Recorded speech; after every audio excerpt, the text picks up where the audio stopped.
আবু হুরায়রা রাদিয়াল্লাহু তাআলা আনহু হইতে বর্ণিত আছে, হযরত রাসূল সাল্লাল্লাহু আলাইহি ওয়াসাল্লাম বলিয়াছেন, তোমাদের কারো যদি নিজের অপেক্ষা অধিক ধন সম্পত্তির অধিকারী বা উন্নত দেহর অধিকারী প্রতি দৃষ্টিপাত হয়, তবে সঙ্গে সঙ্গে নিম্ন স্তরের মানুষের প্রতি দৃষ্টি করিবে। খুব সুন্দর একটা হাদিস।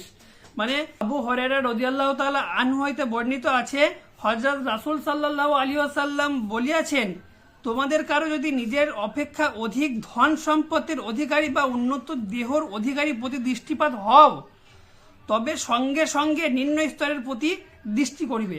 মানে কোনো মানুষকে দেখা যায় না, কোনো মানুষ ধন সম্পদ আছে এবং নিম্ন একটা পরিবারের বা সাধারণ একটা মানুষ যখন রাস্তা দিয়ে যায়, সেই মানুষটাকে দেখে তার নিজেরও একটু বড় হতে চেষ্টা করে যে ওই মানুষটা ওই রকম, আমার কেন হয় না, সেই রকম ভাবে। তাই রাসূল সাল্লাল্লাহু আলাইহি ওয়াসাল্লাম বলছেন যে তোমাদের যদি এরকম কারো চিন্তা ভাবনা হয়, তাহলে একটা নিম্ন পরিবারের, তাহলে একটা নিম্ন মানুষের প্রতি দৃষ্টি করবে এবং সেই অন্তরের যেই ভাবনাটা জেগেছিল সেই ভাবনাটা আর কোনো সময় জাগবে না।